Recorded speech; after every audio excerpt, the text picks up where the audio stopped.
From KPRC2, this is Houston Newsmakers with Khambrel Marshall. And good morning. I must say this is bittersweet for me as I welcome the pride of North Carolina A&T and the Houston FBI Special Agent in Charge, James Smith, who will be leaving Houston for New York. Good to see you this morning. Hey, great seeing you too. Hey, the New York job, is that the kind of job that is too good to pass up? No, you cannot pass, especially when the director calls you and asks you to take on this new role. It's definitely one you can't deny. You weren't shopping. No. Yeah. No, I wasn't shopping. I wasn't applying. Actually, when I came to Houston, I was planning on retiring here and staying in Houston even after the Bureau. Well, you can always come back. Yeah, that's true. So it's probably unfair, the short time you've been here, it's probably unfair to ask you, what have been your greatest accomplishments. But I think it is fair to talk to you about processes or programs you've put into place that you would like to see finished. Well, some of the ones we did was when I arrived here, we've had issues here in Houston with violent crime. And so we've made some changes internally, and we've addressed, well, I shouldn't say we've stopped addressing it, but we're continuing to address that particular issue. And we're making significant progress with our partners. I mean, every day we are making arrests that people just don't know about because of the nature of our business, we cannot come out every day and talk about what we're doing. But we are making a lot of arrests here in the Houston area. You feeling good about at least making the community a bit safer in terms of some of those main issues you were dealing with because of what you're doing behind the scenes? Well, because of the issue the way it is, I won't be satisfied with what we're doing. I'm always pushing to go further because I believe, yes, we've accomplished some goals, but I think there's a long way we have to go to bring it down even further. And it's not just violent crime. I mean, we've had all types of arrests and cases where it be healthcare fraud. We had the largest healthcare fraud seizure case. I shouldn't say seizure, but a case that the victims lost over $30 million worth. We've recovered 7 juveniles nationally, just out of Houston alone, that were either kidnapped or were sold as sex slaves and all. So we're not stopping at one particular crime or another. We're continually moving on. So you talked about the sex crimes for a second. Houston's been a spotlight of sorts for trafficking and for humans and drugs. And just a few weeks ago, FBI Director Wray was in town here, and what did he see?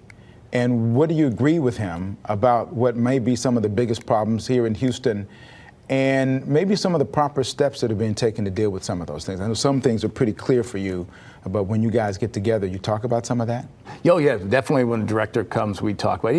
Even before that, I mean, daily we are updating the director or the deputy director back at FBI headquarters on what we're doing here, whether it be a new emerging threat or if it's a threat that we're continually working and trying to bring those threats down or get a handle on those threats. What's going to be the difference in your job operations now in New York? What will you do there differently than what you're doing here? Well, New York is the largest FBI field office in the world for us. We have over 3,000 employees there. Compared to here, we're just under 1,000. It's a larger, I would say, beast. New York covers not only in the New York, Long Island area, but we also cover Canada, Europe, and Africa for extraterritorial crimes. And what I mean by that is any crime that is, whether it be terrorism, non-terrorism, that affects a human citizen, a United States citizen. Right. Well, that's pretty heady stuff. I mean, when you think about those numbers, it's becoming pretty clear why you would say, yeah, I got to take this job. It's a big job.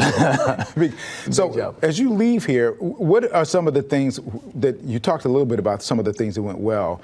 Talk a little bit about the things that you look at, you'll remember, say, okay, that was a high point, and maybe some of the things that you say, okay, I need a do-over on that. Well, one particular thing that came up was we had a hostage rescue here, where we recovered 2 hostages that were being held against their will.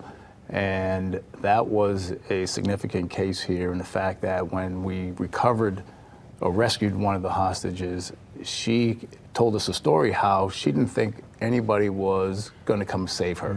She felt her life was not important, and she thought her life was going to end that evening, the night that we saved her. That was at the Hotel 6 or Motel 6? Yes. Yeah. Yes. And she said all of a sudden she heard an explosion. She saw the men coming in uniform, blue and red lights, and she just broke down crying because she felt that no one thought anything about her. Yeah. And we have made significant progress of that particular case, and we've had additional arrests on it. Anything stand out that you say, okay, I need to do over on that? On that particular case? Anything? I mean, there's always. Yeah. We can always do something better. I talk to my team all the time about, yeah, we may have won a particular case, but we always can go back and do better. It's no different than in sports. You can always do things better. You're going to this big office in New York. One of the things is that this country is really kind of changed in that the FBI has been politicized, not intentionally, but been drawn into the political circles. Politicians are denigrating some of the things the FBI is doing.